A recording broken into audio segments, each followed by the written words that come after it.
안녕하십니까.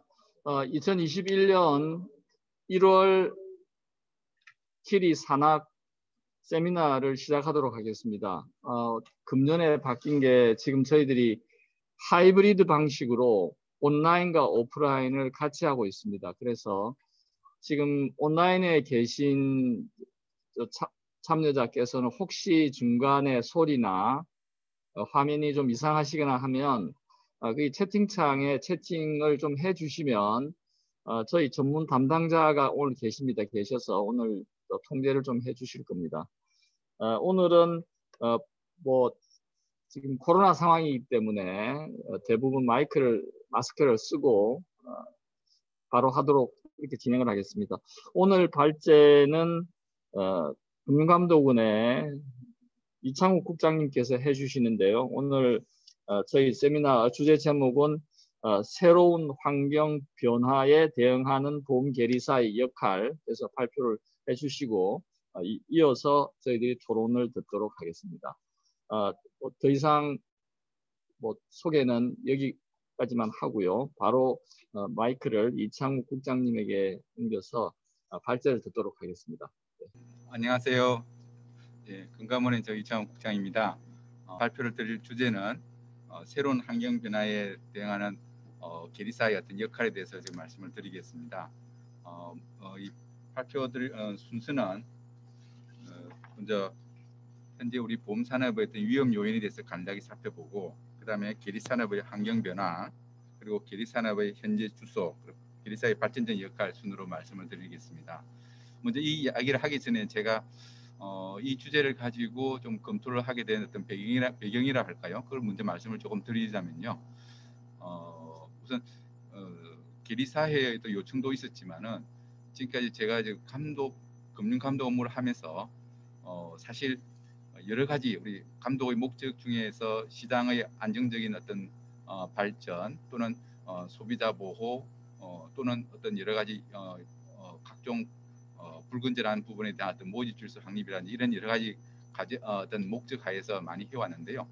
사실 저희뿐만 아니라 각 세계적인 어떤 각 국제 보험 감독 기구들이나 각 감독 국가에서도 기본적으로 과거의 어떤 큰 대형 금융 사건이 벌어지거나 했을 때 다시 한 번 더 어떤 금융 이슈들에 대해서 어떤 식으로 감독을 해야 될지, 예를 들면은 우리 과거에 2007, 8년도 때 금융위기 상황에서 어떤 리먼 브러더스 사태라든지 또 영국 같은 데는 노든락 은행의 어떤 유동성 위기 사태 때 특히 영국에서 했던 부분이 뭐냐면은 이 금융 시스템, 감독 시스템이나 금융 시스템이 제대로 안정적이지 않다.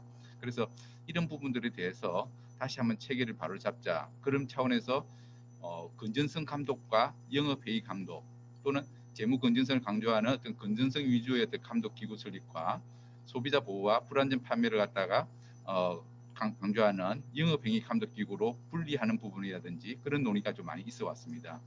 특히 이제 건전성 부분에서 보시면은 여러 가지 일단 그 이후에 펼쳐질 어떤 각종 시스템 위기에 맞는 어떤 국제 회계 기준이라든지 또는 어떤 자본 규제라든지 그와 더불어서 물론 그 정도의 비중은 아니지만은 이미 조금 작지만은 이 계리사라는 어떤 제도도 어떤 식으로든 좀 나름대로 1차적으로 회사의 어떤 건전성 차원에서 또는 내부 통제 차원에서 어떤 계리사 제도도 더 변화가 되어야 되지 않냐는 부분들이 일부 있어 왔던 것입니다.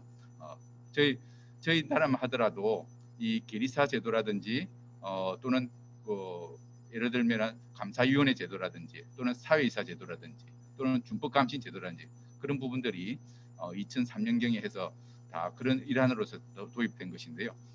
이 계리사 제도라는 부분들이 제가 이제 말씀드린 본론을 들어가기 전에 결국은 어떤 회사들의 어떤 건전성 또는 내부 통제 관리 차원에서 이런 부분들이 과거 고민해 왔던 것이고 오늘도 이런 부분들에 대해서 좀 더 집중적으로 말씀드리고자 합니다.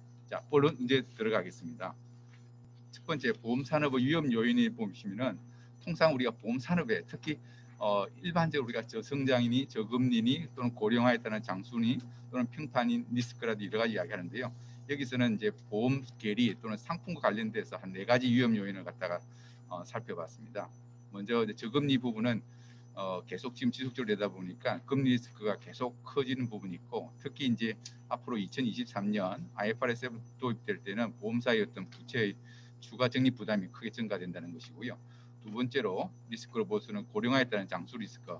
이거는 우리 보험회사 입장에서는 앞으로 어떤 그 종신연금이라든지 이런 부분에서 장수 리스크 커지면서 회사들의 어떤 여러 가지 재무 손실이나 이런 부분이 크게 될 우려가 있다는 것이죠. 세 번째는 한 몇 년 전까지만 하더라도 또 지진 부분에 대한 어떤 즉 자연재해 증가에 따라서 대재 리스크 부분도 큰 리스크로 봤고요. 최근에 어떤 우리 코로나19로 전염병으로 해서 이런 부분도 어떻게 보면은 하나의 어떤 위험 요인으로 보험사에서 직면되어 있는 걸로 볼 수 있겠습니다. 그리고 네 번째로서는 여전히 과거부터 보험 산업에 대한 어떤 신뢰도, 국민들의 어떤 보험 신뢰도 저하에 따른 평판 리스크 부분이 여전히 크다는 것이고요. 이러한 네 가지 위험 요인에 대응해서 보험 산업의 경쟁력 강화를 위해서 보험 계리사의 발전적 역할을 한번 살펴보겠습니다. 두 번째, 보험 계리 산업의 환경 변화입니다. 이제 환경 변화에서 이제 이 계리 쪽과 상품 관련돼서 어떻게 보면은 큰 트렌드로서는 이제 IFRS 17과 새로운 어떤 신지급 여력 제도 이런 부분들이 이제 향후에 2023년 시행될 예정이고요. 더불어서 회사들 내부 어떤 모형에 따른 어떤 내부 승인 제도도 작년부터 해서 이제 계속 이제 시행이 될 부분입니다. 시행이 되고 있습니다. 근데 사실은 이 크게 제가 세 가지 축이라고 했는데 어떻게 보면은 IFRS 17과 킥스 이 크게 두 축이라고 볼 수 있고요. 이 두 축은 또 어떻게 보면은 상품 계리뿐만 아니라 우리 보험 산업에서 정말 어떤 메가 트렌드로서 이 부분이 보험 산업을 대변혁을 가져오면서 보험 산업의 각 파트에서 더 진일보하는 그런 부분이 아닌가 생각이 듭니다. 먼저 IFRS 17 국제보험 회계 기준입니다. 여러분들 다 아시다시피 2004년도에 1단계 기준이 공표되었고 그 이후에 2010년도 7월 달에 기준서 공개 초안이 발표되었으나 이 손익 변동성 증가에 대한 논란들이 많이 좀 제기되었습니다. 그 이후에 2017년 5월 달에 IFRS 17 기준서가 발표되고 2023년부터 시행될 예정입니다. 그렇다면 이 IFRS 17은 뭐 다 아시다시피 도입 배경을 한번 보면요. 국제회계기구 IASB에서 어쨌든 보험계약에 대한 어떤 일관된 회계 처리를 위해서는 이 보험계약 국제회계 기준 제정 작업이 필요하다고 본 거고요. 기본적으로 이 다른 업종과 또는 다른 제조업과 달리 보험 쪽은 워낙 그 상품도 복잡하고 또 여러 가지 회계 가능인들이 각 국가별로 다양하다 보니까 페이스 1과 페이스 2로 나누어서 이렇게 보험 쪽은 그렇게 됐던 겁니다. 그래서 과거에 1단계에서 즉 2022년까지는 각국의 어떤 보험 회계 가능이 인증되었다고 한다면은 2023년부터는 통일된 기준서로서 보험 부채의 어떤 시가 즉 공정 가치가 평가되고 서비스 제공에 따른 어떤 수익 인식이 바뀐다는 그런 부분이죠. 여기서 한번 제가 여기에 참여하신 분이나 또는 어떤 지금 그 줌으로서 지금 하고 계신 참여하신 분들께 제가 말씀드리고 싶은 부분은 이 IFRS 17이라는 게 제가 공부를 하면 할수록 다른 파트에 있는 여러 가지에 비해서 어떻게 보면은 이 IFRS 17이라는 것은 저는 이 부분의 제도적인 세부적인 내용들 예를 들면 뭐 리스크 어드저스먼트라든지 베일이라든지 또는 뭐 컨트랙처럴 어떤 서비스 마진이라든지 하나하나가 너무 이론 논리적이고 우리 보험에 있어서 어떻게 이렇게 제대로 정치하게 잘 만들었냐 하는 보험의 어떤 노벨감이라고 저는 한 5, 6년 전부터 생각하면서 이 부분이 우리 보험의 어떤 여러 가지를 체계를 더 다듬어주고 학계나 실무나 우리 업계나 감독 단계에서는 이걸 계기로 해서 더 많은 발전돼야 된다고 저는 많이 생각을 하고 있습니다.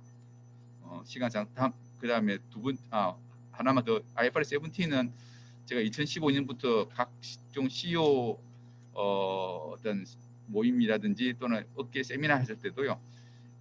이 IFRS 17 도입 준비 과정에서 보험회사의 어떤 손익 관리라든지 자산 운용, 영업 방식 또는 리스크 관리, 회계 정보, 또 감독 제도 또는 회사 내의 어떤 내부의 어떤 경영 성과 평가 모든 부분, 감독 부분 포함해서 완전히 패러다임이 싹 바뀌는 부분입니다. 과거 몇십 년간 저희들이 외형 확대하지 마라 또는 또 다른 여러 가지 하지 말라는 부분들이 많이 있었지만은 이 IFRS 17을 위해서 회사들이 어떤 손익 중심으로 또는 보장 상품 중심으로 전환했다 해도 과언이 아닙니다. 두 번째 메가 트렌드로 보면요, 신지급 여력 제도 킥스 부분입니다. 이 IFRS 17을 제대로 공부하셨다 한다면은 킥스 부분은 거의 내용들이 많이 중복됩니다. 그래서 그 내용들과 같이 일맥상통하는 부분인데요. 이 자본 규제 측면에서의 부분이기 때문에 이 배경을 보면은 부채 시가 평가의 기반이 이제 앞으로 전환되기 때문에 거기에 맞추어서 상호 어떤 의존성과 어떤 일관성 차원에서도 킥스를 도입을 해야 되는 부분이고요. 지금 제가 한 몇 년간 그 IAIS라고요. International Association of Insurance Supervisor에서 국제 보험 감독자 회의인데요. 거기서 지금 우리 같은 보험업법 내용인데 인슈런스 코어 프린시플에서 보험 핵심 원칙이 있습니다. 그 부분들에 대해서 할 때도 이 ICS 내용들하고 여러 가지 많이 이야기되는데요. 결과적으로 이런 부분들이 국제적인 이제 어떻게 보면은 ICP의 내용들하고도 일관성 유지가 필요하다는 것이고요. 두 번째 배경으로서 현행 RBC의 어떤 한계라는 부분인데요. 그 부분은 뭐냐면 RBC 부분은 지금 부채 부분에서는 원가 평가를 가진 걸 가지고 자본에서 RBC 부분을 하다 보니까 이게 어떤 건전성 착시 효과가 있고 경제적 실질에 맞지 않다는 부분이죠. 그런 부분들은 이제 한계가 있기 때문에 킥스라는 부분을 도입을 해야 되는 부분이고요. 세 번째로는 보험 자본 규제 파라다임의 전환이라는 겁니다. 전 세계의 선진국들 같은 경우에 있던 자본 규제가 시가 평가 기반으로 전환되고 있다는 것이고요. 특히 이제 국제 이 IIS에서는 ICS 인슈런스 캐피탈 스탠다드 이 부분이 이걸 기본으로 해서 우리나라도 어떻게 보면 대부분 원용을 많이 했고 그에 따라서 이런 체제를 바꾸어 나갈 예정입니다. 도입 진행 경과는 참고로 보시면 될 것 같고요. 그럼 기본 방향은 이 부분 앞부분에 도입 배경과 중복되는 부분인데요. 저희들은 이제 국제 정합 확보 차원에서 ICS를 기본으로 한다. 이게 첫 번째고요. 그거는 저희뿐만 아닙니다. 이게 세계 각국 전부 다 자본 규제를 새롭게 하는 나라들은 다 ICS를 해가지고 그게 한다는 거고, 두 번째는 뭐냐면은 우측에 보시면은 국내 보험사는 저희들 여건을 여러 가지 봐야 될 부분들이 있기 때문에 사실 저희들이 ICS를 그대로 100%를 할 경우에는 사실 우리 큰 대형 회사들도 어떤 기준을 제대로 충족은 일부 사만 충족할 뿐이지 힘듭니다. 그렇기 때문에 제가 정확하게 어떤 그걸 말씀을 드리기에는 좀 여기 자리에서 좀 한데요. 국제정합착국 차원에서 ICS를 하지만은 저희들 또 현실이 또 회사들이 그걸 따라와야 되고 또 거기에 또 현실적으로 수용을 할 가능성을 따져야 보니까 상당 부분은 또 현실에 맞게끔 하향 조정을 좀 많이 했습니다. 그래서 국내 특성을 반영해서 여러 가지 금리 리스크 산출 모형도 좀 조정한 산출 모형은 이 부분은 저희들이 IIS에서 의견을 제시했던 부분이고요. 그다음에 롱텀 포워드 레이트라든지 여러 가지 그런 부분들에 대해서는 국내 통계를 활용하고 또 SOC라든지 PF 같은 관련 별도 신용이용 개수를 적용을 했습니다. 지금 하고 있는 해가지고 지금 계속 앞에 지금 뭡니까? 지금 필드 테스트를 한 거고요. 그다음 이제 기대 효과는 결과적으로 보험회사나 감독 당국이나 소비자나 투자자 입장에서 볼 때는 이 부분에서 어떤 실질적인 어떤 그 회사의 어떤 특징과 그런 걸 다 봐서 장기적 관점에서 리스크 중심의 경영 전략을 하기 위해서 이런 방향으로 가야 될 필요가 있다는 부분입니다. 네. 세 번째 어떤 트렌드로서 환경 변화를 보시면은 금리 리스크 내부 모형 승인 제도입니다. 우선 내부 모형 승인 제도인데요. 그 중에 하나 금리 리스크 부분을 작년에 이제 모형제 승인 제도를 규정해서 부칙에 넣어서 이제 시행하는 걸로 했고요. 이 부분은 그 배경을 보시면은 국제적 정합성 제고와 현행 RBC 한계와 IFRS 17 도입 대비입니다. 이제 정합성 제고라 한다면은 결국은 지금 국제에서도 마찬가지로 유럽의 16년 도입된 솔벤시 2에서도 표준 모형과 내부 모형이 이미 도입이 됐었고요. 또 IAIS의 ICS도 네모형 승인 기준을 마련해서 지금 추진 중이고 있고요. 예를 들면 그렇고 그다음에 RBC 현행 RBC 이제 한계를 한다면은 지금 우리 금리 리스크 네모형을 이게 하게 된 그 배경이라 볼 수도 있는데요. 이 그 회사별 어떤 부채 듀레이션을 갖다가 이 표준 어떤 듀레이션이 정확히 반영하지 못한다는 겁니다. 그래서 회사의 현실에 회사 내부적으로 실질에 맞는 어떤 걸 하기 위해서는 네모형 승인 네모형을 할 수밖에 없는 부분들이고요. 또 세 번째로서는 IFRS 17 어떤 17 도입 대비를 위해서도 이 내부형 승인이 필요하다는 말씀입니다. 이 방향도 지금 그 국제적 정합성 확보, 또 기존 리스크 제도 활용, LAT 제도 활용입니다. 자, 이것 말씀드리면은 아까 말씀드린 국제적으로 다 이렇게 정합성 차원에서 필요하다는 것이고, 또 기존 리스크 제도는 회사들의 부담 때문에 지금 어떤 라스 제도라든지 올사 이것을 갖다가 최대한 활용해서 하도록 하는 거고요. 또 그러면서 회사들의 부담을 줄여주기 위해서 LAT에 있는 제도를 조금 보완해서 내용 모형을 운영한다는 내용입니다. 자, 그렇다면 이제 현재 보험 이런 환경 변화에 계리산업, 특히 계리사분들의 현 주소가 어떻게 되느냐는 부분인데요. 먼저 계리사들의 어떤 지금 이제 인원이나 뭐 등록을 보시면은 이 부분은 이제 어떤 97년 이후 선발 인원을 계속 확대되고 있다는 것이고, 또 급여라든지 이제 이런 부분들이 미국과 비교해서는 좀 많이 좀 떨어지는 부분들입니다. 두 번째, 계리사들 업무는 저희들이 이제 보험업법 시행 규칙에 전통적으로 보시면 어떤 기초 서류 어떤 검증이라든지 그런 부분 준비금 검증이 돼 있고요. 또 RBC 직업 이력 중에서 보험료 책임짐 관련된 그런 내용들이 있다는 내용입니다. 네. 더불어서 선임 계리사 제도 부분인데요. 2003년도 8월달에 도입된 부분이고, 아까 제가 말씀드린 대로 어떻게 보면 가버넌스 어떤 그런 부분 차원에서도 또 회사의 어떤 좀 내부 통제와 또 실질적인 어떤 일차적으로 현실을 잘 아는 현장에 있는 선임 계리사 분들이 회사 내에서 어느 정도 목소리를 내면서 하도록 만든 게 저희들 당초 취지였습니다. 네.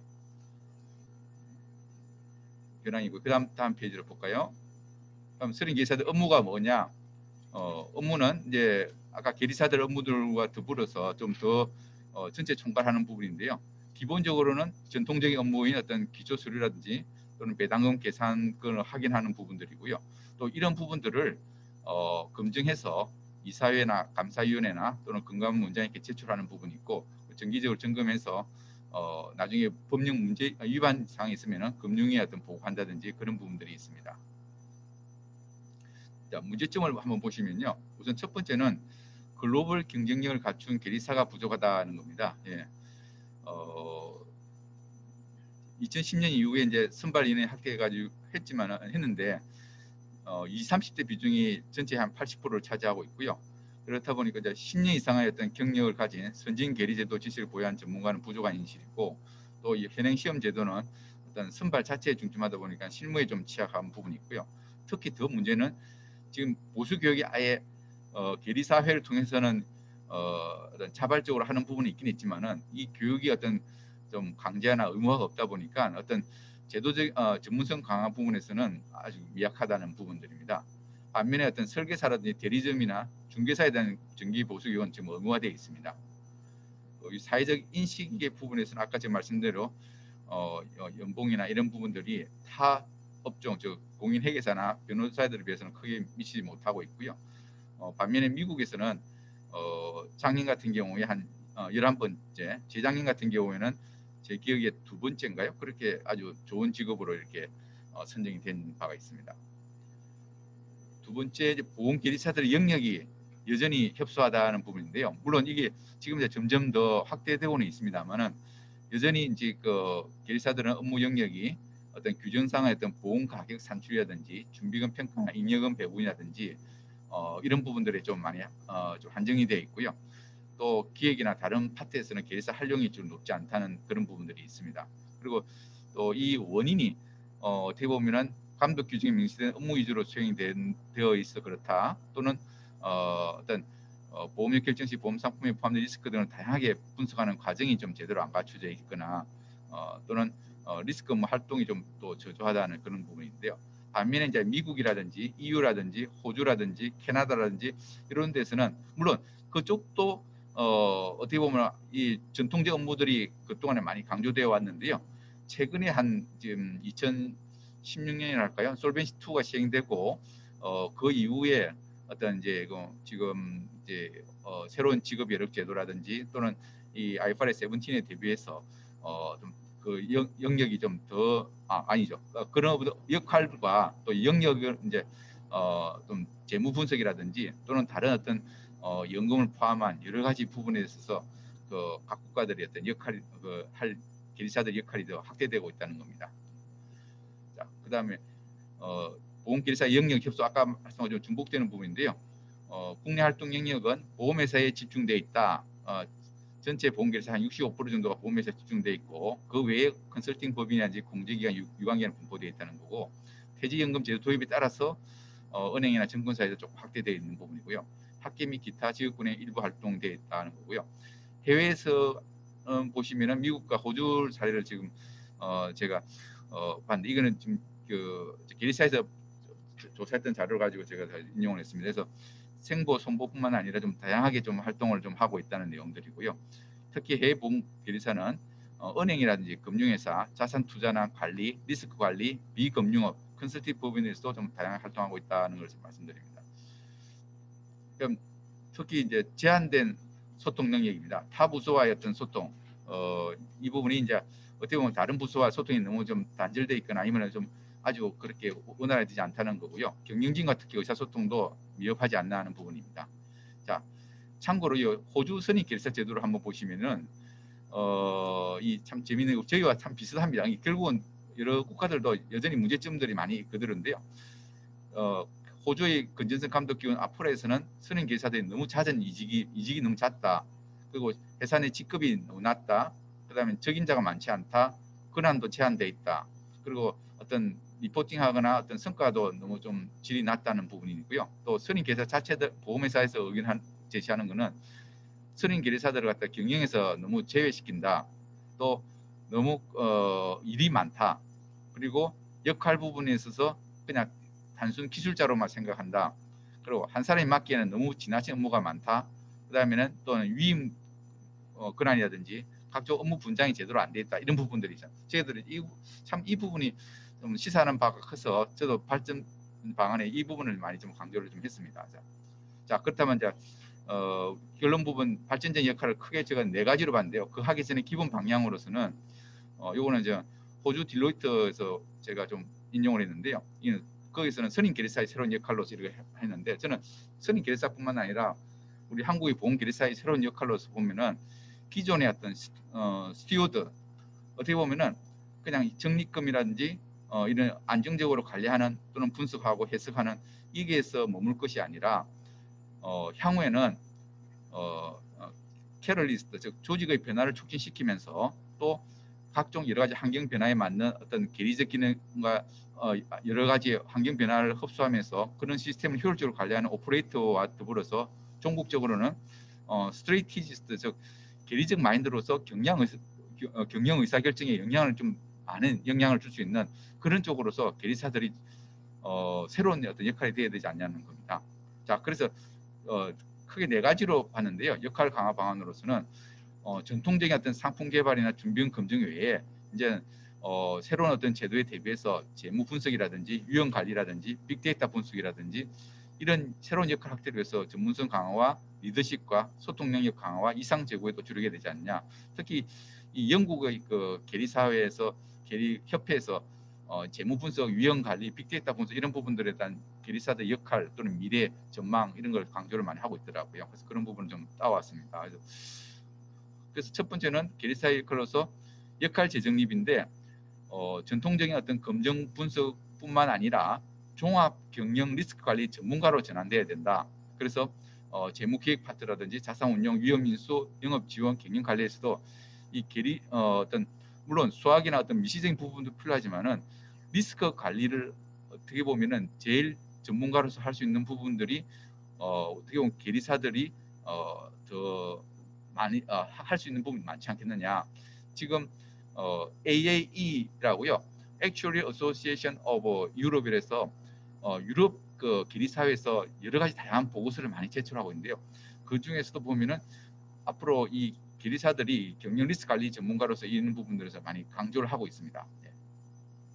자, 그래서 이 부분은 좀 호주에 제가 아까 말씀드린 호주 딜로이트에서 했던 부분을 좀 인용한 건데요. 하고 또 AAE 보고서도 좀 인용했는데 역할 재정립에 있어서는 계리사 역할에서는 특히 IFRS 17과 KICS에 준비하는 보험계사 역할은 계리 기능 측면과 리스크 관리 기능 측면을 조화롭게 해서 해 나가야 된다. 그래서 각 그 부채의 어떤 시가 평가 이런 부분들에서 제일 전문가인 계리사들이 역할 주도적으로 해야 되고 더불어서 어떤 각종 리포팅하는 부분에서도 계리사가 이사의 업무수행에 접근해서 할 수 있도록 더 적극적으로 해야 되는 부분과 동시에 리스크 관리 측면에서 여러 가지 이파인 손실 함수의 확장 모형을 해가지고 손실의 어떤 분포 함수에 대한 철저한 분석과 전문가적인 어떤 계리적 판단을 요구하고요. 또 ERM 부분들에 대해서도 각종 여러 가지 이제 운영 리스크 차원에서도 각 여러 가지 모델 많은데 전체적인 리스크 관리 차원에서 이런 부분을 어떤 진단하고 해야 될 필요하지 않냐는 겁니다. 그래서 제가 세 번째로 역할 재정리사 말씀드리고 싶은 거는 계리적 자문 체계 이게 호주에 이런 부분 작업을 19년도에 해가지고 호주 감독 당국에서 한 부분인데요. 저는 한국판 K Actuarial Advice Framework을 구축해야 된다. 그럼 그걸 어떤 식으로 구축할 것이냐? 물론 이 부분이 업계와 감독 당국과 또는 이제 여러 학계도 마찬가지로 서로 중지를 더 모아가지고요. 이 계리사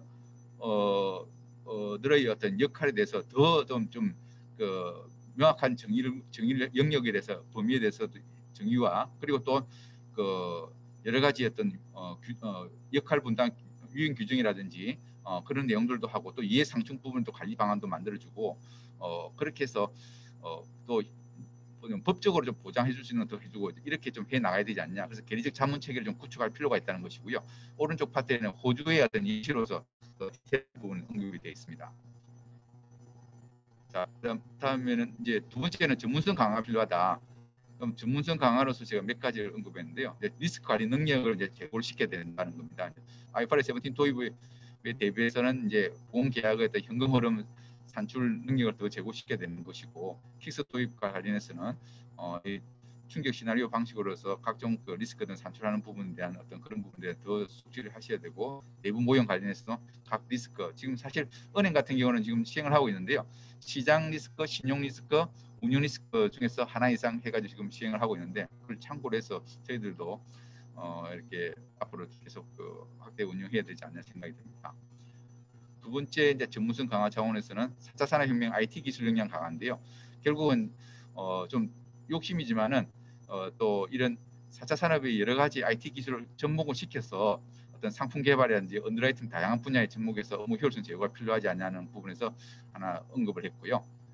세 번째는 상품 개발 차원에서도 향후 어떤 고령화에 따른 어떤 여러 가지 또 리스크 부분들이 있으니까 그런 부분들에 대해서도 한번 상품 개발 그런 맞는 상품을 또 고민해봐야 될 거고, 또 건강보험 등 생존보장 강화 차원에서도 이런 여러 가지 또 고려해서 상품 개발 또는 계약자의 어떤 행동에 대한 어떤 행태를 분석해서 또 여러 가지 또 상품 개발의 필요성이 증대된다는 이야기입니다.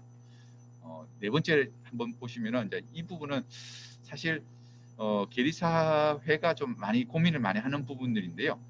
현재 저희들이 이제 이 계리사들의 어떤 보수 교육, 사실 우리 계리사분들이 1,000몇 명 되는 분 중에서 과거에 예전에 어떤 결정론적인 방법이랄까요, 이제 일본식 각종 교육에 거쳐서 그 이후에 어떤 여러 가지 학문론적인 어떤 공부라든지 또는 지금 IFRS 17이나 킥스라든지 여러 가지 또는 또 여러 가지 파생의 여러 상품들이 가는 부분이라든지 리스크 가는 여러 가지를 제대로 공부를 하시고 그걸 제대로 소화하신 분들이 많지 않다 보니까 현실적으로 이제 어떤 따라가기 급급하신 분들이 많이 있다는 얘기는 들었습니다. 그래서 해외에서 보니까 지금 각 국가들이 이렇게 이제 좀 교육을 좀 강조하고 또 의무화하다 보니까 저희들도 감독 규정에다가 이런 계리사들의 어떤 그 교육을 일정 교육 시간 이상 하도록 하는 게 필요하지 않겠나 하는 생각입니다. 그리고 이제 세 번째로 의사소통 강화인데요. 지금 아까 제가 말씀드린 타 부서라든지 또 경영진들에 대한 어떤 그 소통 능력을 좀 더 키워야 된다는 부분을 제가 언급을 했고요. 그 다음에 대외, 즉 외부 정보 이용자라든지 감독 기관에 대해서도 이 계리사들이나 계리사 단체들이 더 적극적으로 의견 개진하고 서로 간에 또 한편으로 의견을 또 들어서 내부에서도 또 그런 부분들에서 또 3자 입장에서 검증을 또 해주는 또 바른 소리를 하는 그런 역할도 하셔야 된다는 거고요. 네 번째로 이제 마지막으로 위상 제고 부분입니다. 이제 결국은 독립성 보장을 해야 된다는 건데 사실은 이게 최초에 도입됐을 때 어떤 그 부분 독립성 보장 차원에서 이런 이야기 계리사 제도를 도입을 했는데 현실적으로는 그렇지 않고 CEO 밑에서 결과적으로는 회사에 대해서 완전히 어떤 목소리 크게 낼 수는 없지 않냐, 한계가 있지 않느냐는 부분들입니다. 그래서 이거는 어제 오늘 일은 아닌데 앞으로 이제 이 부분에 대해서 더 좀 신분 보장이나 또는 성과 보상이라든지 또는 그 향후 승진할 때도 메리트를 줘야 되고 또 이 계리사 출신들이 또 어떤 최고 경영진에 많이 올라가서 또 회사의 어떤 리스크 관리를 잘 할 수 있도록 해줘야 되지 않느냐는 겁니다. 마지막으로는 이제 외부 책임 준비형 검증 의무화인데요.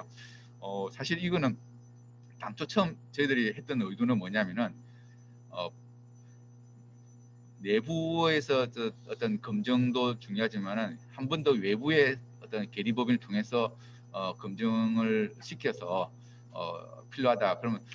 그러면서 저희들도 사실은 외부의 계리법인들의 영세성을 좀 탈피시키기 위해서 계리법인을 좀 활성화시키는 차원에서 이 아이디어를 냈던 겁니다. 그래서 했는데 또 막상 또 우리 보험 개발원도 같이 들어오고 또 영세업체들은 또 서로 간에 좀 미묘한 그런 게 좀 있긴 있는데요.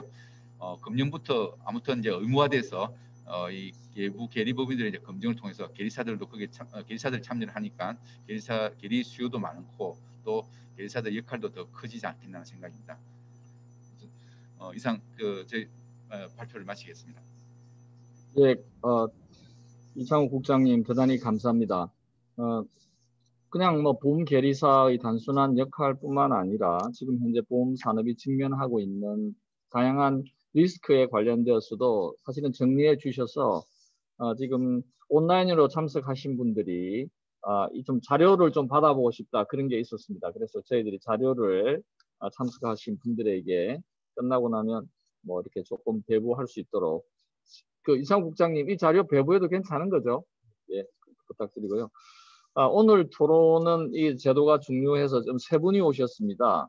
지금 온라인이라서 카메라가 어떻게 비춰질 수 있을지 모르겠는데 세 분을 차례대로 오늘 토론을 듣고요. 그 다음에 토론자 외에 온라인에서 계신 분들 코멘트를 듣도록 하겠습니다. 오늘 토론은 제가 그냥 한꺼번에 소개드리고 각자 마이크를 돌리도록 하겠습니다. 지금 성주호 교수님, 우리 리스크관리 학회장이시면서 경희대에 계신 성주호 교수님 모셨고요. 그 다음에 생명보험회사 선임계사 협의회 회장이신 KDB생명의 임종국 선임계리사님 모셨고요. 그 다음에 현대해상의 김경동 선임계리사님 모셨습니다. 자, 토론은 우선 우리 임종국 선임계리사님이 제일 먼저 하시고 생명보험이시니 그 다음에 손해보험이신 김경동 선임계리사님 하시고 마지막에 우리 성주호 교수님이 정책과 아우러서 이렇게 해주시면 좋겠습니다. 자, 마이크를 임종국 우리 선임계리사님에게 넘기도록 하겠습니다. 네, 안녕하십니까. KD생명의 임종국입니다. 그래서 오늘 그 발표 듣고 보험 계획서도 펴드리게 좀 반응도 되고 변하겠다, 전문성을 갖춰야겠다, 이런 것들이 많이 들립니다. 우선 우리 국장님께서 환경 변화에 대응하는 이런 보험 계획서의 역할에 대해서 문제점과 발전 방안에 대해서 사실 고심했던 흔적이 너무 많습니다. 그래서 감사드리고 지금 세미나가 사실 여러 세미나가 개최가 되고 있고 환경이 변하고 있고 이런 마당에 이런 회계 기준이나 감독 기준이 변경되는 시점에서 보험 계획사들의 역할과 책임이 어떤 형태로든지 이야기하는 건 당위성이 있는 것 같아요. 그래서 사실 이런 세미나는 우리가 좀 바꿔야 되는 전국적인 상태가 좋은 기회라고 생각합니다. 약간 그 중복될 수 있지만 저는 약간 그 발표 내용에 대해서 약간 구현해서 설명을 드리는데요. 성능계사의 역할과 그다음에 보험계사의 전문성과 관련된 계사 시험자들에 대해서 조금 간단하게 이야기를 하려고 합니다. 먼저 잘 아시는 바와 같이 그 세븐틴은 미래 현금흐름을 통해서 책임진 등을 삽입해서 사실 그 자기자본이나 손익 등의 시가 기준으로 결정된다는 걸 잘 알고 계실 겁니다. 이에 따라서 보험회사가 이런 할인율이라든지 그다음에 개인적 가정 등 책임 준비 등의 산출 요소를 합리적으로 설정하는 게 역시 매우 중요합니다. 그래서 이런 책임 등의 산출 및 검증책의 강화가 필요한 시점이죠. 사실 이에서 그 금융당국도 최근에 제가 알기로 IFRS 17 법규 개정 신단을 발표한 걸로 알고 있고요. 그 법규 개정 방향에 그 선임계리사에 대한 그 선임계사를 중심으로 보험회사 자체 검증 강화를 하겠다는 내용이 포함되어 있는 것으로 알고 있습니다. 예를 들어서 선임계사의 권한과 업무를 좀 확대하고 검증 업무에 관한 틀림없는 절차 및 이사의 보고 체계 마련 등 이런 내부 통제를 강화하는 내용이 포함되어 있습니다. 사실 그 선임계사 역할과 관련해서 그 해외 사례를 좀 이렇게 그 계속 좀 살펴보면요. 사실 우리나라를 비롯해서 아시아권은 보험료율과 재무 건전성을 포함한 계리 보고 수치를 갖고 있거든요. 반면에 국립공과 영연방 이런 쪽은 사실 그 재무 건전성 측면에서 책임 준비에 대한 의견을 내는 것으로서 많이 역할을 하고 있는 걸로 알고 있습니다. 근데 좀 조사를 해보니까 다른 나라에서는 선임계사 역할 중에 자산 주체를 배부한다든지 투자 전략하고 그다음에 집료를 평가한다든지 자산적평을 평가한다든지 이런 업무를 수행하고 있어서 우리도 아까 발표 내용도 포함되어 있지만은 약간 업무의 확장성도 논의되는 시점 논의돼야 될 시점이 아닌가 이런 생각을 해봅니다. 근데 사실 양이 많아서 우리가 좀 약간 신속히 좀 우리가 먼저 해결할 사항으로 사실 세븐틴이 곧 시행이 되잖아요. 근데 좀 세븐틴 시행되면 이제는 가정이라든지 책임준비죠 이런 확인과 관련해서 이제는 사실 그 회사별로 이렇게 전에는 이제 결과 위주로 이렇게 검증을 했다면은 이제는 그 결산 단계 시행별로 검증을 하고 그다음에 그 나온 결과에 대해서도 이런 적정성 측면에서 문제가 없는지도 검토해야 되거든요. 그러면 사실 그런 역할만이라도 사실 좀 약간 그 업무가 굉장히 방대해지는 거죠. 그래서 이런 그 17 관련 과정이라든지 책임 준비에 대한 이해와 검증, 그다음에 그걸 수행할 수 있는 능력을 먼저 갖추는 게 저는 필요하다고 보거든요. 그래서 사실 좀 약간 전문성도 이야기하고 있지만은 그런 해명할 수 있는 능력을 갖춰서 우리가 준비해야 되는 시점이 아닌가 이런 좀 생각을 좀 해봅니다. 그다음에 대리사의 그 프로페션인가요? 그거에 대해서 좀 간단히 언급을 드리면요. 사실 우리가 프로페션 하면은 번역상으로는 그냥 전문직으로 이렇게 번역이 되잖아요. 근데 사실 이런 어떤 한 사람이 이런 프로페셔널 이론, 이런 프로페셔널이 되기 위해서는 사실 그런 인정을 받기 위해서는 그 조건이 있습니다. 어떤 조건이냐면은 전문적인 지식을 보유하고 있고 또 그거를 계속 유지하기 위해서 관련된 훈련을 받고 그 다음에 이제 중요한 공공 이익에 대한 책임 강화 이런 것들이 필요하죠. 이런 두 가지 조건을 만족해야지만 사실 전문가로서의 배울 된다고 생각하거든요. 사실 이런 것들이 시행이 되면은 제 생각으로는 자발적으로 자연적으로 사실 계리사도 위상 강화가 되지 않을까 이런 생각을 좀 해봅니다. 사실 여기서 우리가 이제 전문성을 강화하는 방법 중에 그 개인의 역량이 굉장히 중요하죠. 근데 이제는 그 개인의 역량을 강화하기 위해서 밑바탕이 되는 여러 가지 그 인프라도 중요한 것 같아요. 그 중에 하나가 저는 이제 시험제도라고 생각이 되거든요. 사실 우리나라도 이런 국제적인 정확성을 갖춘 시험제도가 우리가 2014년에 좀 이렇게 개선이 됐고요.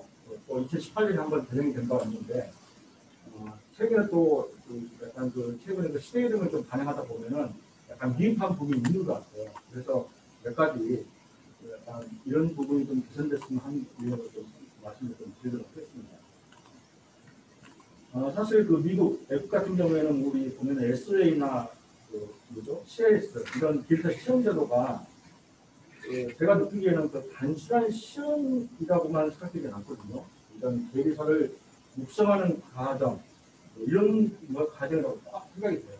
그렇게 이해가 되고 있고, 우리도 사실 자격증을 그 취득하는 과정에서 좀 이런 그 시험 평가도 중요하지만은 이런 연수 과정이나 이런 걸 통해서 사실 우리가 시험으로 평가할 수 없는 그 계리사의 자질을 좀 갖추도록 하는 그런 제도들이 좀 필요하지 않을까 생각하고 있고요. 아까 이제 우리 부장님께서 설명한 보수교의 의무화 굉장히 중요하다고 생각하거든요. 저도 몇십 년 동안 계리사 생활을 했지만은 뭐 강제적으로 뭐 이렇게 의무교육을 받는 경우는 없었고요. 이제 스스로 이제 연장을 당하기 위해서 이런 노력을 좀 했던 것 같아요. 근데 우리 후배들은 제가 볼 때는 좀 그런 것보다는 좀 강제성도 좀 있어야 되지 않느냐. 그래서 보수교의 의무화는 좀 필요하다는 생각을 하고 있습니다.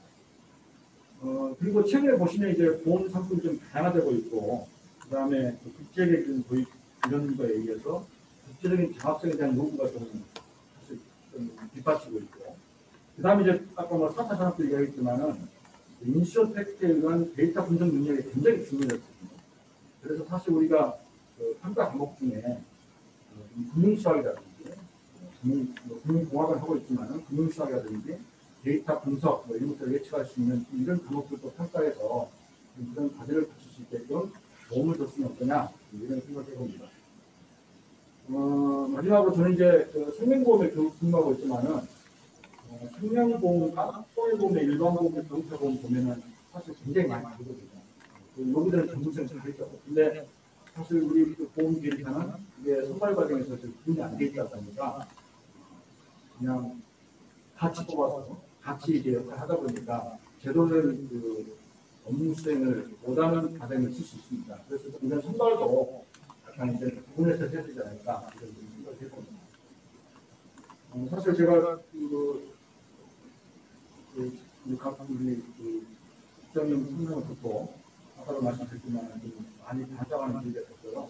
그다음에 그 제세 한가의 시작에서 우리 계사들이 어떤 역할과 어떤 책임을 가지고 어떤 또 역량을 써야 되고 이런 것들이 굉장히 중요하다고 생각했습니다. 그래서 좀 이런 계기로 인해서 좀 이런 것들이 좀 더 확대되고 스스로 좀 준비할 수 있는 게 참. 네, 감사합니다. 두 번째 토론은 우리 현대상의 김경동 부장님께 마이크를 넘기겠습니다. 네, 현대상 항의사 김경동입니다. 이렇게 화상으로 인사드리게 돼서 반갑습니다. 오늘 이제 시적절하게 이런 동기에서 역할이라는 주제를 토론하게 만들어주신 연구원 분들께서 감사드리고요. 이렇게 충실하고 유익한 자료로 발표를 해주신 이창호 국장님께 감사드립니다. 제가 오늘 말씀드릴 부분은 저는 이제 직장 생활하면서 쭉 대리 업무를 했지만 선임계사 이제 업무를 한 거는 최근입니다. 뭐 2년 남짓 했는데요. 선임계사 업무를 이제 막 시작하면서 느꼈던 점, 또 이제 아쉬웠던 점, 그런 부분들을 오늘 주제와 연관돼서 한 두 가지 정도 말씀을 드리겠습니다. 제가 처음 선임계사에 와가지고 업무를 해보니까 놀랐던 부분이 이게 선임계사 업무가 원 사이드에 딱 집중되어 있더라고요. 한쪽에 집중되어 있었습니다. 그리고 이제 그 선임계사 업무 크게 보면은 이제 상품 쪽으로 경쟁하는 업무, 또 책임지금 쪽으로 경쟁하는 업무 이렇게 나올 수 있는데 대부분이 상품 쪽 경쟁하는 업무에 딱 집중되어 있습니다. 그 이유를 보니까 저희가 이제 업무를 하면서 뭔가 내 업무에 대한 실효성, 내 업무를 하면서 어떤 영향력을 발휘할 수 있는가 이런 실효성이 있으면 업무를 좀 더 하게 되고 조금 영향력이 없고 그러면 이제 업무를 더 하게 되는데 이 상품 개발 쪽은 지금 어느 정도 이제 체계가 잡혀 있다는 거죠. 처음에 이제 위험률을 이제 뭐 위험률 개발하고 검증을 하고 또 이런 어떤 기초설 같은 거 검증을 해서 또 상품위원회에서 또 의견을 내서 이런 것들이 받아들여져서 상품 판매하기까지 선계사가 중간에서 공모회사가 인수하고 영향력을 발휘할 수 있기 때문에 좀 실효성 있게 공부할 수가 있는데 사실 책임좀 비용 검증 같은 경우에는 사실상 중간에 과정에 개입될 여지가 상당히 적습니다.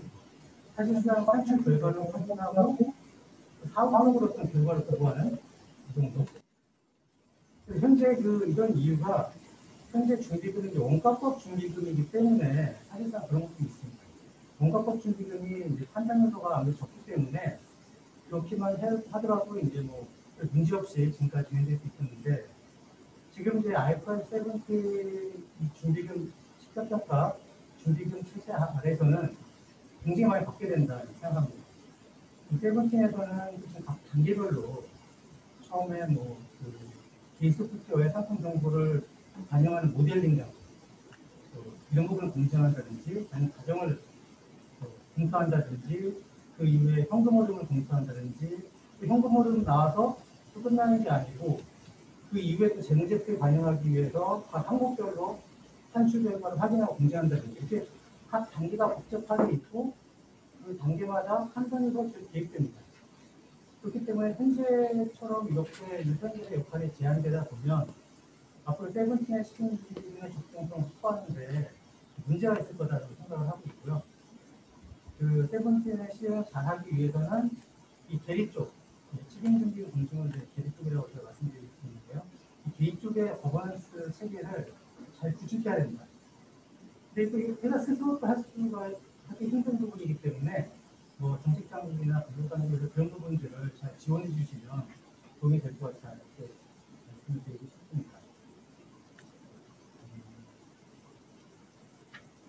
두 번째 말씀드릴 내용은 독립성 이슈입니다. 이제 선계사 제도를 얘기할 때 항상 얘기하는 게 독립성입니다. 독립성을 확보해야 된다, 독립성을 강화해야 된다. 근데 저희가 이제 현직에 있어서 업무를 하다 보니까 느낀 점은 이 독립성에 필요한 측면이 있지만 약간 양날의 칼로 작용한다라는 점을 감독당국에서 좀 이해를 해줬으면 합니다. 무슨 말씀이냐면 현재 우리 이제 선계사들은 굉장히 독립적이고 규정이 제한된 업무도 하고 있습니다. 그러다 보니까 회사에서도 이제 어떤 경영 의사결정을 할 수 있는 어떤 조직 이런 라인에서 약간 별개로 너무 이제 동떨어져 있다 보니까 오히려 이제 경영 의사결정에서 좀 제재가 되는 측면 그리고 독립적으로 뭔가 일을 할 수는 있지만 내가 검증한 결과를 경영에 반영하기가 좀 어려운 거죠. 왜냐하면 그 경영 조직 안에 포함되어 있지 않기 때문에 그 과정상에서보다 참여하지 않기 때문에 좀 어려운 측면. 이렇게 필요는 하지만 오히려 너무 강조할 경우에 오히려 실효성이 떨어지는 그런 양날의 검으로 작용할 수 있다라는 점을 제가 말씀드리고 싶고요.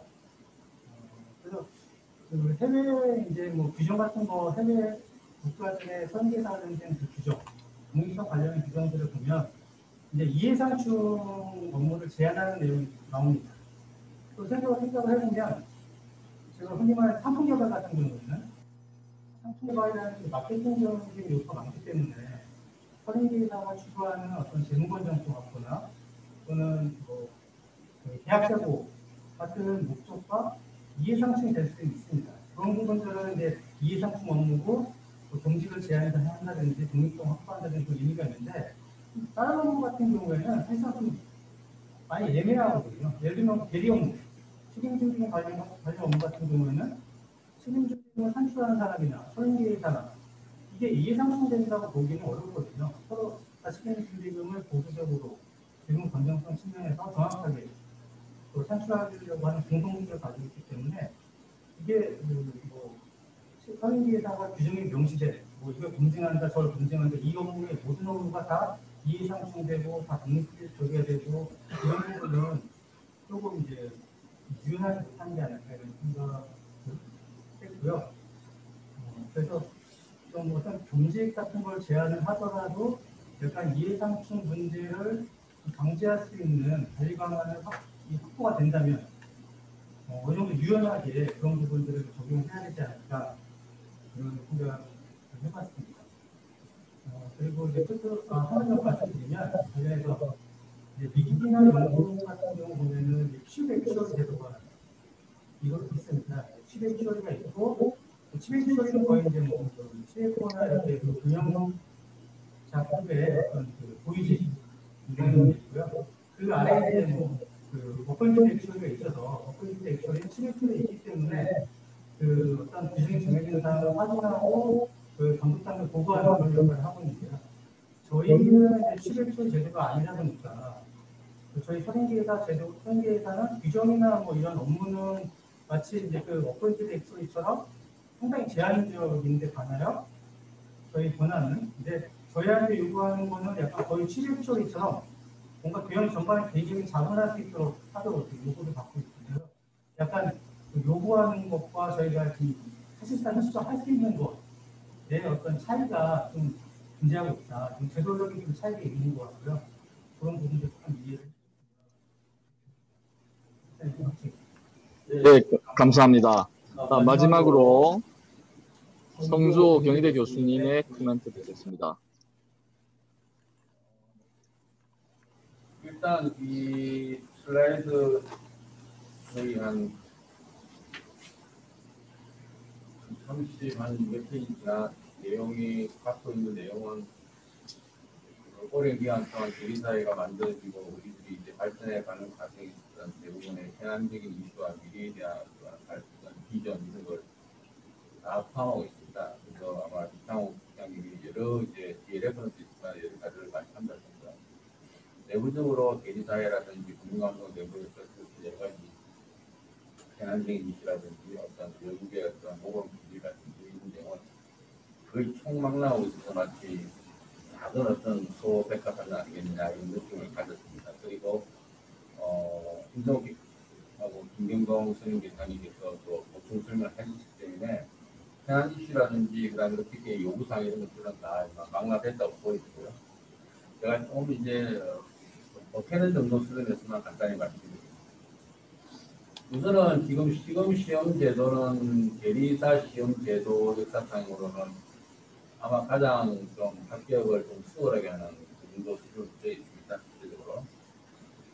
그런데 지금 아까 그 국장님께서 말씀하시기를 계리사들이 갖고 있는 어떤 초기 단계의 부어들이 뭐냐면 수학이나 통계, 그다음에 경제학 하시는 분들 중에서 계리 좀 이쪽으로 좀 계량 쪽으로 좀 뛰어나신 분들, 조금 그때다 한 번씩 경영 쪽에 있는 이런 사람들이 되다 보니까 절대적으로 부족한 게 뭐냐면은 남을 인정하는 게 좀 스칩니다. 그래서 이제 대화를 할 때 계리사들이 항상 하는 이야기가 뭐냐면은 이게 원래 그래요. 뭘 물어보면은 원래 계리식이 원래 그래요. 세상에 원래 그런 건 사실 없습니다. 그래서 소통의 능력이 필요하다는 말씀에 대해서는 100% 공감을 하고요.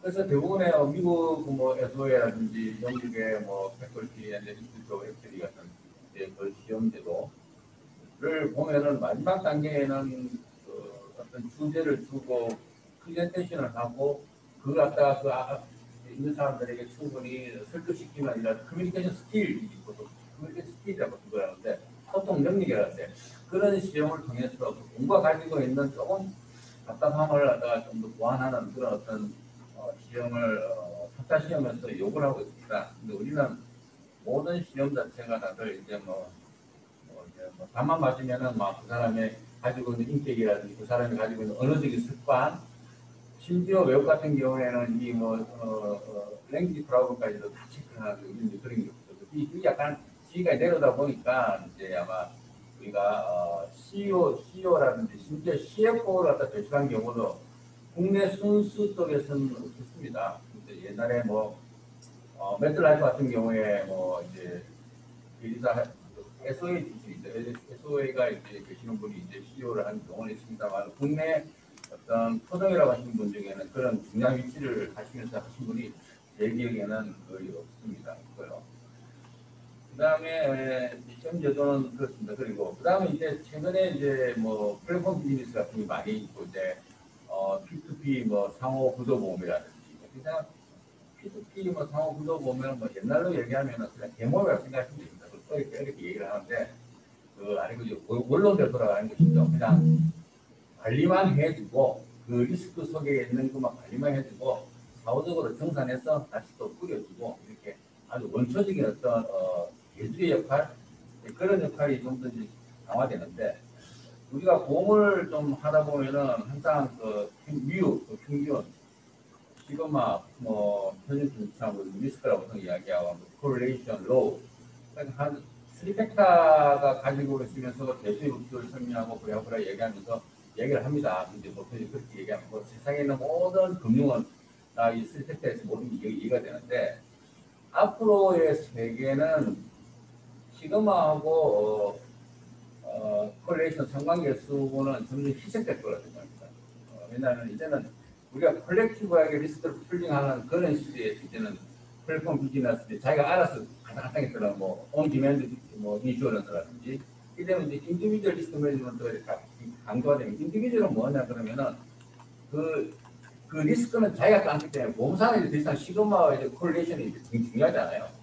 보험사 유인데 유에서 플러스 알파라고 하는 그러니까 유라고 하는 것은 집단적으로 평균일 때 평균으로부터 좀 뛰어나서 그 뛰어난 부분에 대해서만 수익을 창출시키는데 거기에 우리가 굉장히 열등하고 선진국에 비해서 안 되고 있는 것 중에 하나가 자산운용 능력입니다. 이건 뭐 회사 정도 자산운용사를 100% 가지고 있고 어떻게 생각하면 사나 어떻게 생각하면 뭐 종속회사에 이런 식으로 운영하고 있습니다만은 자산운용사의 보험사의 자산운용 능력은 글로벌하게 따지면은 우리가 과연 IFRS를 도입할 만큼 실력이 되느냐, 픽스가 되느냐, 저는 그 부분에 대해서는 아주 옛날 전부터 부정적인 생각을 가지고 왔습니다. 그래서 우리가 시험 제도가 바뀌면서 이 부분에 대해서 노력을 많이 했습니다만, 이 자산운용 능력은 상당수 이제 개선이 필요하다. 따라서 그런 측면에서 따져본다면 우리가 좀 더 재보험에 관계되는 역량을 좀 제고시킬 수 있다. 그것도 아울러서 예금보험에 관계되는 부분도 제고시킬 필요가 있다라는 말씀을 드릴 수 있고요. 근데 거기에 대한 부분에 대해서 우리가 테스트할 수 있는 시험제도는 거의 없습니다.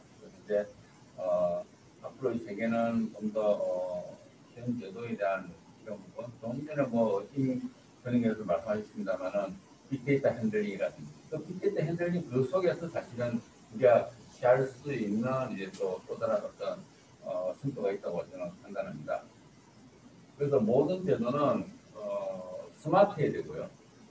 두 번째로는 또 지속 가능해야 됩니다. 그래서 현재 제가 느끼고 있는 이 IFRS라든지 킥스 이 이제 회사들이 어떤 핵심적인 짭인데 지금 이제 하나 욕심은 IFRS 17과 킥스를 도입을 하면은 회사들은 거기에 가장 원전이라고 생각할 수 있는 프린시플에 익숙해져야 되는데 이런 거는 지금 이제 현실적으로는 도입하기 힘드니까 근데 글로벌하게는 움직이니까 2023년도 뭐 한 2번 연기하다가 뭐 2024년에 같이 하자라고 얘기를 하는데 우리가 좀 준비가 좀 덜 돼 있으니 거기에 들어가는 파라메타 이런 부분에 약간의 버퍼를 주면서도 지난번에 뭐 LLP 하는 것도 비슷성이 생길 것 같은데 그런 부분이 우리 대리 역량을 자꾸 조금은 좀 하이브리드형으로 하게끔 만드는 것이 아니겠느냐. 그래서 원전 그렇지 않습니까? 셰익스피어에 대한 영문학 박사가 1000개도 넘는데 그 1000개의 박사 논문 중에는 셰익스피어의 원전을 안 보고 쓴 것이 90%라는 얘기예요. 셰익스피어에 관계되는 평론을 보고 다시 논문을 쓰는 것이죠. 그 실제로 어떤 사람이 잘못된 것을 인용해서 유명한 사람인데 자기는 그런 의도가 아니지만 글 속으로 그렇게 얘기하니까 그게 마치 셰익스피어가 한 원전에 있는 내용인지라고 인용하다 보니까 어떤 사람이 당연히 원전을 보니까 그런 내용이 없더라는 말도 안 되는 그런 현상이 있습니다만은 우리도 그런 측면에서는 좀 더 원전에 가깝게 좀 하고 거기에 대해서 어떤 페널티라든지 이런 것은 좀 더 유예를 주는 이런 식으로 했으면 좋겠다는 생각하고 있습니다. 그러면 이제 스마트라고 하는 부분에 그러니까 지속 가능한 부분은 굉장히 중요하게 생기겠어 잘하고 있는 건 맞는데 스마트하다는 부분에서는 저는 조금은 그렇다는 생각하고 있습니다. 그래서 그러니까 이 부분에서는 제도를 도입하는 시스템이 중요한 것이 아니라 도입하는 그 시스템이 어떠한 모양을 가지고 국민들에게 보험 소비자들에게 비춰지느냐라고 하는 부분이 저는 굉장히 중요하다고 생각을 합니다. 그다음에 올해 전부터 이창호 국장님도 말씀하셨는데 앞으로 뭐 롱저비 리스크, 잠수 리스크 자체가 중요해지고 있다. 저는 옛날부터 그런 얘기 많이 하는 것 같아요. 제가 또 연금에 연금 쪽에 관심이 많다 보니까 앞으로 라이프타임 어니티가 존중받는 시대가 되겠다. 안 되면은 뭐 대본으로 일할 수 없는 건데 자꾸 이제 롱제비티라고 얘기를 하는데 이거는 뭐냐면은 자산운용 능력이 좀 더 미진하니까 자꾸 롱제비티라고 하는 이 부분이 강조되는데 그렇게 심각하지 않는데 어느 누구의 입에서부터 시작해가지고 분명히 심각하게 이제 이야기했다는 것도 저는 너무 이 도입하는 이 단계에서는 좀 불편하다는 얘기를 했고요. 최근에 뭐 코로나 아시겠습니다만은 과연 롱제비티가 지구상에 실현되고 있느냐? 프로젝션상에서는 실현되고 있지만 현실적으로 실현되고 있지 않다는 것을 우리가 또 한번 해보고 과연 국민들이 원하고 사회가 원하는 스마트한 어떤 보험 상품 뭐냐? 대표적인 것인데 어니티 쪽입니다. 사실은. 그 다음에 건강 헬스케어 쪽이에요. 근데 헬스케어 굉장히 관리를 잘못하면은 리스크 핸들링이 굉장히 힘들어지고 어니티도 일명 이렇게 얘기하면서도 그냥 롱제비티라고 얘기를 합니다. 사실 국민들이 원하는 이 두 가지 부분에 일정 역량을 좀 더 집중해서 발전시켜 나가는 것이 필요합니다. 특히 이제 재미는 우리 아마 IFRS라는 출시 부분이 굉장히 소프트하게 랜딩할 것이라고 저는 확신을 합니다.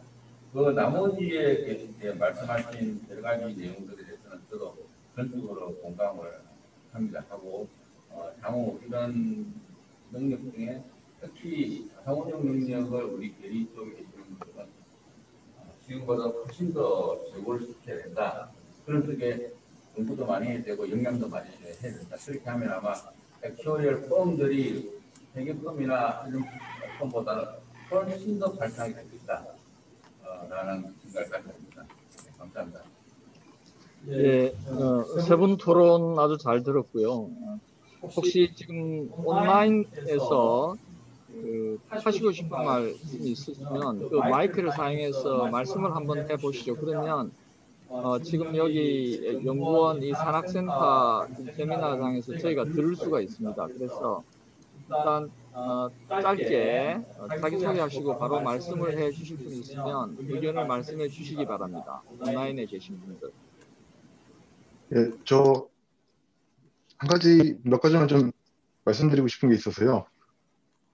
저는 이제 포항공대 산업경영공학과에 있는 정광민이랍니다. 혹시 들리시나요? 예, 지금 저희들이 인식할 만합니다. 말씀하시죠. 예. 일단은 이창 국장님 발표 잘 들었습니다. 그리고 세 분 토론자분들의 말씀도 잘 들었습니다. 제가 이제 들으면서 한 세 가지 정도 간단하게 생각을 해봐가지고요. 같이 논의하면 또 좋지 않을까 싶어서 이렇게 말씀을 드리고자 합니다. 첫 번째는 일단 제가 이제 공과대학에 있다 보니까 좀 많이 고민하는 부분이긴 한데요. 인공지능이나 어떤 기계학습 같은 기법들이 보험산업에서도 충분히 아직까지는 발전이 좀 더디다고 하더라도 적용이 돼가지고 뭐 보험료 산정이나 지급준비금 산출하는데 사용될 여지가 있지 않겠느냐라는 고민들을 많이 하고 있습니다. 제가 살펴보니까 이제 영국 게리사 시험 같은 경우에는 CS2에 실제로 머신러닝에 관련된 과목이 한 10% 정도 반영이 되어 있더라고요. 그래서 거기 이제 알고리즘이나 이런 걸 직접적으로 평가하진 않지만 기본적으로 어떤 모형들이 있고 이런 것들을 어떻게 보험산업에 적용할 수 있는지에 대한 지식을 좀 물어보는 파트가 따로 있습니다. 그래서 그런 것들이 실제 게리사 시험에 좀 적용이 돼야 될 필요가 있지 않겠느냐 그런 고민을 좀 해봤고요. 두 번째는 아까 이제 발표 중에 이제 실무 역량에 대해서 말씀하신 게 있어가지고요. 제가 이제 작년에 경험을 좀 생각을 한번 해봤습니다. 제가 작년 1학기 때 이제 미국에 있는 대학에 잠깐 있었는데요. 그 드레이크 대학이라고 아이오와에 있는 대학입니다. 거기는 이제 계리학과가 굉장히 좀 비즈니스 스쿨 안에서 굉장히 좀 큰 비중을 차지하고 있습니다. 실제로 이제 학교 내에서 계리사들을 많이 배출을 하고 있고요. 드레이크 대학이 있는 도시 자체가 보험회사가 굉장히 많이 위치를 하고 있습니다. 제가 거기서 보면 학생들을 보면서 느낀 점이 뭐가 있냐면은 방학 때마다 인턴을 하고 있거든요.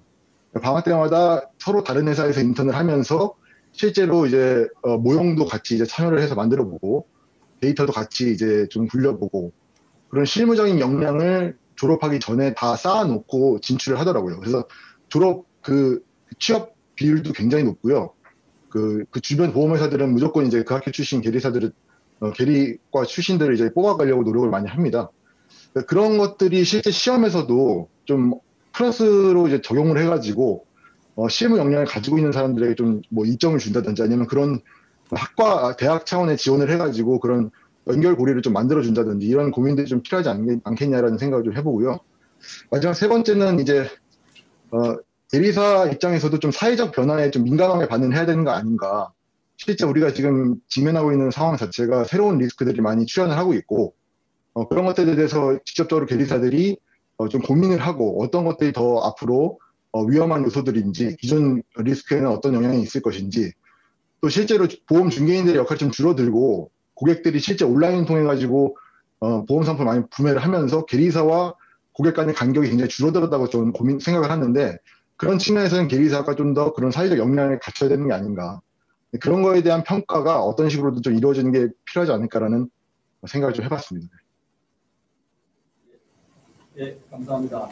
우리 정강민 교수님은 우리 산학센터 운영진이기도 하셔서 오늘 온라인으로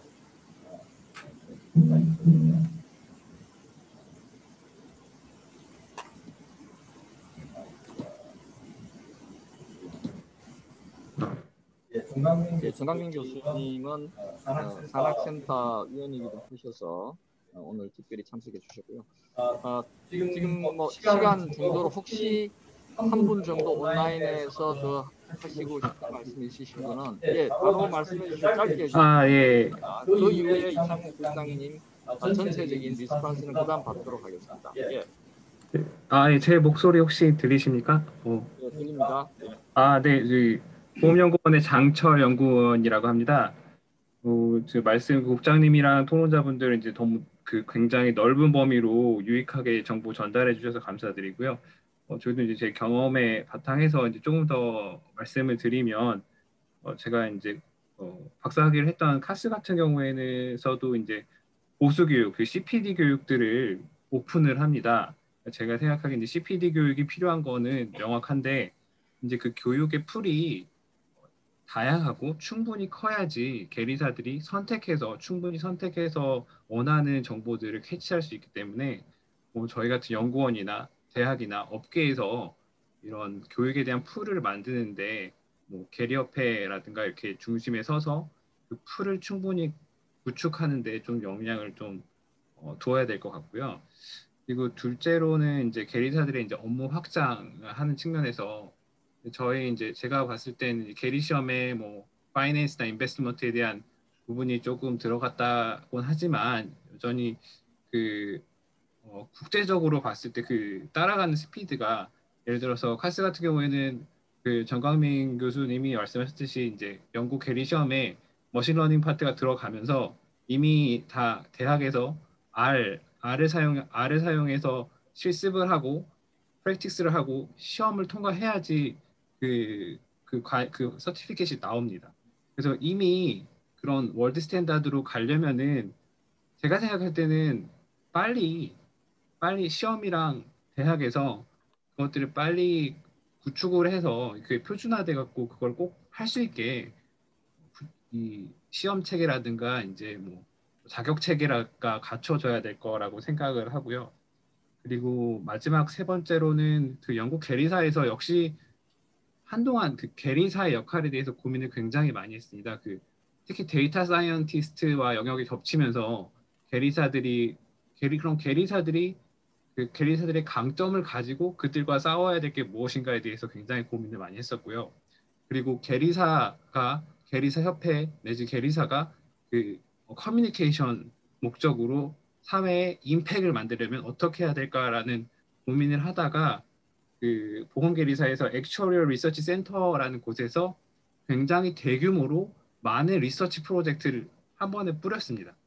이게 컨설팅을 받아서 그렇게 한 건데 계리사라는 직업과 그런 그룹이 사회적으로 목소리를 내고 이제 임팩을 만들려면은 그런 대규모로 엄청난 규모의 프로젝트, 연구 프로젝트를 학계, 업계, 그리고 연구원 같이 이렇게 대규모로 많은 규모로 한 번에 쏟아 부어야지 그 목소리도 더 크게 낼 수 있고 그 영향력이 더 커지니 또 우리나라도 뭐 보험 계리협회나 대학이 중심으로 더 연구원도 중심으로 그 많은 연구 프로젝트를 이렇게 생성해서 밖으로 목소리를 더 많이 낼 수 있는 계리사의 이름으로 많이 목소리를 낼 수 있도록 노력을 해주시면 좋을 것 같습니다. 네, 여기까지입니다. 네, 감사합니다. 우리 장철 연구원님도 지금 그 산학센터 이번에 운영위원으로 참석하시고 온라인으로 오늘 참석하시고 있고요. 그러면 많은 의견들 들었는데 저희들이 이창욱 국장님에게 오늘 발제하신 이창욱 국장님에게 뭐 개별적으로 언급을 해주셔도 좋고 아니면 전체적인 리스판스 할 수 있도록 마이크를 넘기도록 하겠습니다. 이창욱 국장님 부탁드리겠습니다. 예, 총 5분 질문 토론하면서 말씀을 해주시는데요. 두세 가지만 조금 한번 말씀드리면 첫째는 우리가 한번 다시 고민을 해보고 이 예리사의 제도 앞으로 어떻게 이제 발전해 나가야 될 것이냐는 부분에 대해서 어떻게 보면은 다른 금융 산업과 더불어서 보험 쪽에서 이 산업의 어떤 기리사들의 단체 또는 기리사 어떤 직군이랄까요? 이분들이 역할이나 이런 분들이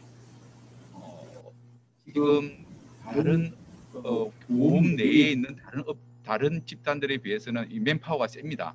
즉 그 말은 뭐냐면은 여러 가지 어떤 역할을 앞으로는 더 전략적으로 주도적으로 할 수 있는 잠재 가능성이 높기 때문에 우리 보험 산업의 어떤 앞으로 발전에서는 이분들이 아까 여러 가지 어떤 반성 요인도 있지만은 다른 나라의 어떤 그 보험 쪽에서 계리사들의 역할에 비추어서 우리가 해야 될 것들을 갖다가 더 선제적으로 좀 해 나가면은 미래는 좀 더 밝지 않겠냐. 특히 저 같은 경우에는 은행과 정권과 여러 가지 비교하면서 경쟁하면서 또는 어떤 새로운 어떤 걸 상품뿐만 아니라 어떤 부수 업무를 함에 있어서 이 우리 보험 시장에서 좀 우군이 많지 않고 또 새로운 어떤 여러 가지 창의적인 아이디어를 내는 분들이 집단이 없다 보니까 그런 부분이 참 많이 안타까웠는데요. 이런 차원에서 우리 계리사 제도가 어떤 내부에서 내부 통제 1차적인 어떤 회사의 어떤 여러 가지 컴플라이언 리스크를 좀 줄여주고 또 한편으로는 또 여러 가지 또 소비자나 시장 전체 발전에 큰 역할을 하면 좋겠다는 걸 이제 말씀드리고 싶고요. 마지막으로 지역적인 그 부분들에 대해서는 아까 그 업무 제한 우리 김경동 선임 예사님 말씀 여러 가지 있는데요. 이해상충 부분에 이제 CFO, CRO하고 선임 계리사를 갖다 겸직할 수 있느냐 없느냐 이런 부분들이 그동안 많이 좀 이야기 좀 되었던 부분이거든요. 그래서 호주 같은데 제가 아직 정확한지는 않은데 CFO는 원칙은 겸직이 되지만은 어떤 이해상충 부분만 좀 여러 가지 규정화되면 되지만 또 CRO는 안 된다는 이야기도 있고 좀 그렇더라고요. 근데 그래서 이런 부분들에 대해서 왜냐하면은 선임 계리사들이 좀 더 적극적으로 역할을 하려면은 회사 내에서 여러 가지 리스크 부분에 대해서도 어떤 여러 가지 그 부분에서 관리도 또는 또 통제도 해야 되는 부분들이 많이 있기 때문에 이런 부분을 앞으로 더 고민하면서 논의가 돼야 되지 않냐는 생각이고요. 마지막으로 지금 우리 신 교수님 말씀하신 자산 운용을 키워야 되고 또 그런 부분에서 앞으로 메가 트렌드에 더 적극적으로 대응할 수 있는 거라는 부분 100% 1000% 공감하는 부분이고요. 미국 같은 경우에도 계리사들이 어떤 자산 부분에 일찍이 그 부분에 대해서도 분석을 전문 그걸 하도록 그렇게 지금 하고는 있고 또 한편으로는 또 이 계리사들이 만능맨이 아니다 보니까 그 파트별로 좀 세분화할 필요는 있습니다. 이게 연금부터 해서 뭐 여러 가지 다양하게 이제 그렇게 하면서 또 아우르스 전체로 할 수 있는 또 계리사하고 이런 부분들에서는 그거는 운용의 어떤 또는 제도적으로 좀 더 보완해야 될 부분이 아닌가 생각했습니다. 네, 이상입니다. 감사합니다. 오늘 이제 두 가지가 상당히 큰 의의가 있는 것 같습니다. 지금 여러분들 많이 말씀하셨지만 이제 보험 산업이 변화하는 금융 산업 내에서 어떻게 보면 점점 쉐어를 잃어가고 있는 그래서 이제 뭐 파이낸셜 홀딩 컴퍼니 금융 지주의 역할들이 점점 커지고 그렇다면 나중에 궁극적으로 보험이 그 고유의 리스크 관리 기관으로서라기보다 금융 지주나 이런 쪽에 하나의 부속으로 될 가능성이 굉장히 큰데 보험에서 가장 독특한 전문 직군이 사실은 보험 계리사 직군이거든요. 그래서 이제 보험 계리사 역시 아까 데이터 사이언티스트와 이제 업무가 또 중복이 되고 하다 보니까 우리로 보면 가장 이제 훌륭한 일꾼들의 또 영역이나 이런 것들이 좀 더 확대돼야 되는 그런 큰 문제가 있는 것 같습니다. 그렇지만 또 이 문제가 지금 또 산업 전체의 의사결정, 뭐 경영 의사결정과 관련이 되다 보니 오늘 이야기한 이제 선임 계리사가 아까 우리가 치백출이 얘기했지만 저는 그런 식의 모형을 우리가 좀 고민해야 될 때가 아닌가라는 또 제도적으로 그런 생각도 해봤습니다. 오늘 저희들이 온라인, 오프라인 하이브리드로 이렇게 해봤는데요. 오늘 이제 좀 마이크가 개별 마이크를 쓰지 않고 지금 이제 우리 세미나장에 하나의 마이크로 다 하다 보니 토론자분들의 지금 목소리가 조금 이제 좀 작았다라는 그런 평이 있었습니다. 그거는 기술적으로 저희들이 산학센터 세미나 다음에 할 때도 개선하도록 하겠습니다. 오늘 하여간 참석해 주신 우리 발제해 주신 이창욱 국장님 그리고 토론해 주신 정조 교수님 임종국 선임 계리사님 김경동 계리사님 대단히 감사합니다. 자, 이것으로 2021년 1월 산학센터 세미나를 마치도록 하겠습니다. 여러분 감사합니다.